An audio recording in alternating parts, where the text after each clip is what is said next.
جب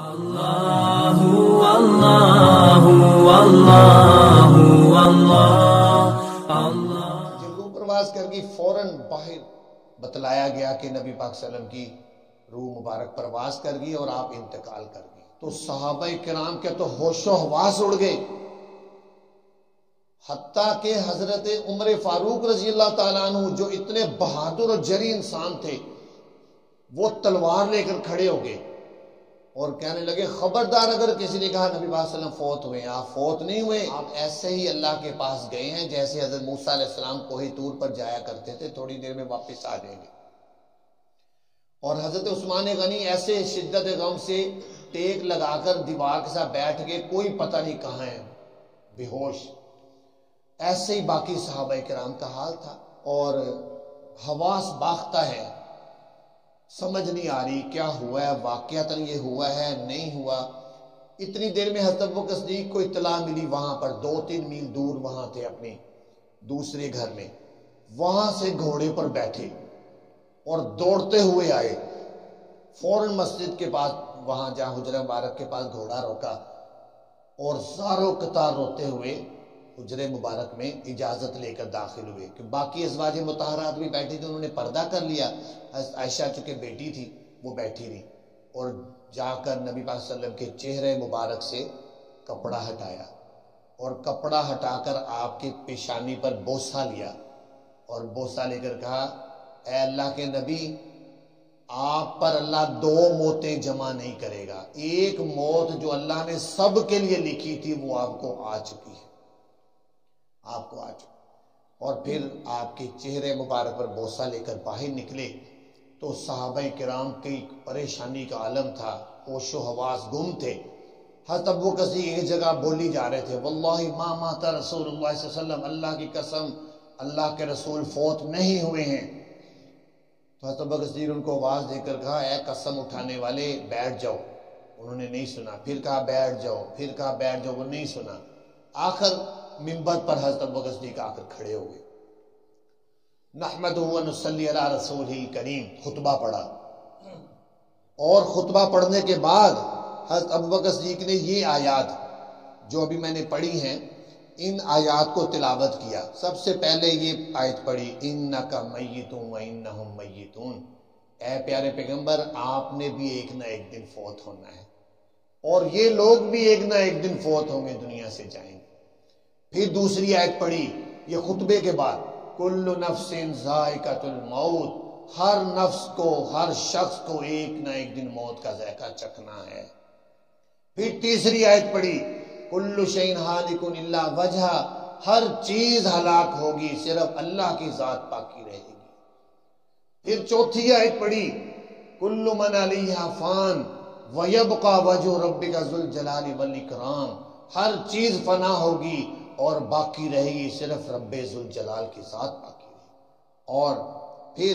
یہ چوتھے پارے کی اہم آیت پڑھی وما محمد الا رسول قد خلت من قبلہ الرسل افإن مات او قتل انقلبتم علی اعقابکم، اور محمد صلی اللہ علیہ وسلم نہیں ہیں مگر وہ صرف اللہ کے پیغمبر اور رسول ہیں، اگر وہ فوت ہو جائیں یا شہید ہو جائیں تو کیا تم دین کو چھوڑ دو گے، اسلام کو چھوڑ دو گے؟ اس آیت کو پڑھا، یعنی اللہ کے جو نبی پاک صلی اللہ علیہ وسلم ہیں وہ اللہ کے پیغمبر ہیں، اللہ کے رسول ہیں، اگرچہ ان کا اللہ کے بعد سب سے بڑا اور مقام ہے، لیکن وہ خدا تو نہیں ہے کہ جو فوت نہ ہو، وہ ایک نہ ایک دن انہیں جاننا تھا۔ ان آیات میں اشارہ ہوا۔ جب صحابہ کرام کہتے ہیں حضرت ابوبکر صدیق نے یہ آیات پڑھی پھر ہماری آنکھیں کھلیوں ہو، ان آیات میں تو بتلایا گیا کہ دنیا سے ہر ایک نے جانا ہے، اسی آیات کے مطابق نبی پاک صلی اللہ علیہ وسلم نے ایک نہ ایک دن جانا تھا، اس لیے آپ دنیا سے چلے گئے، اور ان کو یقین آ گیا کہ واقعی آپ صلی اللہ علیہ وسلم فوت ہو چکے ہیں۔ اور حضرت ابوبکر صدیق نے پھر فرمایا من کان یعبد محمدا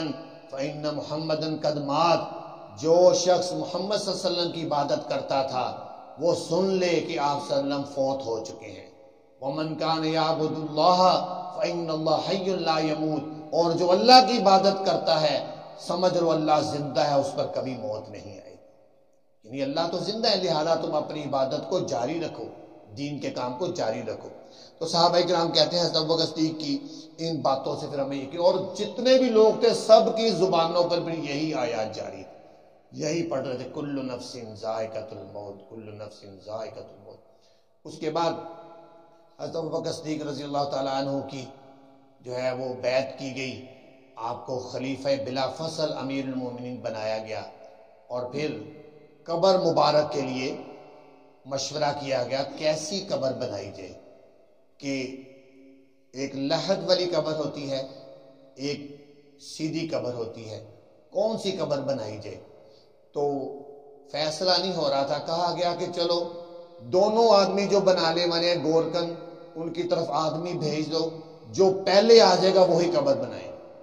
دونوں کی طرف بھیجا گیا تو وہ آدمی پہلے آ گیا جو لحد والی قبر بناتا تھا، اس کو کہا گیا تم لحد والی قبر بناؤ۔ اور پھر جب غسل دینے لگے، غسل دینے کے لیے صحابہ کرام میں جو خاص حضرت علی تھے، حضرت جو ہے نبی پاک صلی اللہ علیہ وسلم کے جو قریبی رشتہ دار، حضرت فضل، حضرت عباس، یہ انہوں نے غسل بارہ دیا، لیکن یہ سمجھ نہیں آ رہا تھا کہ کیا کپڑے اتار کر غسل دیا جائے یا ویسے ہی غسل دیا جائے۔ اسی دوران ان کو کچھ غنودگی سی ہوئی، اور غنودگی میں ان کو کہا گیا کہ نبی پاک صلی اللہ علیہ وسلم کو انہی کپڑوں سمیت غسل دو، کپڑے نہ اتارے جائیں۔ پھر انہوں نے ایسے ہی غسل دیا، ایسے ہی غسل دیا، اور غسل دینے کے بعد جب کفن مبارک جو بچھا کر پھر جب اس میں لپیٹنے لگے، پھر ان کپڑوں کو اتار کر ساتھ پھر کفن لپیٹ دیا۔ اور عام طور پر جب غسل دیتے ہیں لوگ، ایک مسئلے کی بات بھی آپ کو بتاتے چلیں کہ غسل دیتے ہوئے لوگ بے احتیاطی کرتے ہیں میت کو سفید کپڑا، کیونکہ ناف سے لے کر گھٹنوں تک کوئی کپڑا دے کر پھر غسل دینا چاہیے، اور لوگ سفید کاٹن کا ہی کپڑے کو ڈال کر غسل دینے لگ جاتے ہیں۔ وہ جب گیلا ہوتا ہے تو میت کی شرمگاہ نظر آتی ہے، اس لیے رنگ دار کپڑا، کالے رنگ کا، کیونکہ ایسا کپڑا دینا چاہیے جس سے اس کا شرمگاہ نظر نہ آئے، اور اتنے حصے کو ڈھانپ کر ہی غسل دیا جائے گا۔ اس کپڑے کو یہیں رکھا جائے گا اور غسل پانی ویسے ہی بہایا جائے گا، اور باقی جیسے غسل کا طریقہ کار ہے وہ دیا جائے گا۔ تو نبی پاک صلی اللہ علیہ وسلم کو اس طریقے سے پھر غسل دیا گیا، اور اس کے بعد پھر صحابہ کرام گروہ در گروہ کر کے انہوں نے وہیں پر جو ہے نماز جنازہ ادا کی۔ اور یہ بھی تھا کہ بعض اس بارے میں بھی مشورہ ہوا کہ قبر مبارک کہاں بنائی جائے، کسی نے کہا جنت البقیع میں، کسی نے کہا بیت المقدس میں، کسی نے کہا مکہ معظمہ میں جنت المعلیٰ میں۔ پھر حضرت ابوبکر صدیق بولے، فرمایا میں نے نبی پاک صلی اللہ علیہ وسلم سے سنا ہے، آپ نے فرمایا جہاں کسی پیغمبر کی وفات ہوتی ہے وہیں اس کی قبر بنائی جاتی ہے۔ تو چونکہ آپ صلی اللہ علیہ وسلم کی وفات حجرہ عائشہ مبارکہ کے اندر ہوئی تھی، وہیں پر پھر آپ کی قبر مبارک بنائی اور پھر تدفین ہوئی۔ تو اللہ تعالیٰ نے نبی پاک صلی اللہ علیہ وسلم کو اس طریقے سے اس مرحلے سے گزرا۔ حضرت مولانا قاسم ننوتوی رحمۃ اللہ علیہ، قاسم العلوم والخیرات، بانی دارالعلوم دیوبند، وہ فرماتے ہیں کہ نبی پاک صلی اللہ علیہ وسلم کی روح مبارک جب نکالا گیا، اب روح کو، عام لوگوں کی روح کو نکال کر علیین میں پہنچایا جاتا ہے، کسی کو سجین میں پہنچایا جاتا ہے برے لوگوں کی، اور بعض لوگوں کو روحوں کو زمزم کے کنویں میں بھی رکھا جاتا ہے۔ لیکن وہ فرماتی ہیں کہ نبی پاک صلی اللہ علیہ وسلم کی روح مبارک کے لیے دنیا کائنات میں کوئی ایسی بہتر جگہ ہے ہی نہیں جہاں رکھا جائے، اس لیے آپ صلی اللہ علیہ وسلم کی روح مبارک کو سمیٹ کر آپ ہی کے دل مبارک میں اکٹھا کر دیا کہ کوئی اور جگہ ہے نہیں جہاں اتنی مبارک چیز کو رکھا جائے۔ یوں سمجھیں اس کو کہ جیسے موم بتی جل رہی ہو اور اس کے اوپر آپ کوئی برتن الٹا کر دیں تو اس کی جو روشنی پھیل رہی تھی وہ اکٹھی ہوگی، اسی طرح روح مبارک کو سمیٹ کر دل میں ہی اکٹھا کر دیا گیا۔ اور یہ نبی پاک صلی اللہ علیہ وسلم کی روح مبارک، ورنہ عام لوگوں کی روحوں کو اپنے اپنے مقامات پر رکھا جاتا ہے۔ تو اس لیے نبی پاک صلی اللہ علیہ وسلم نے اپنی زندگی میں اپنی امت کو کہا اکثروا حازم اللذات الموت، لوگوں لذتوں کو توڑنے والی یعنی موت کو اکثر یاد کیا کرو،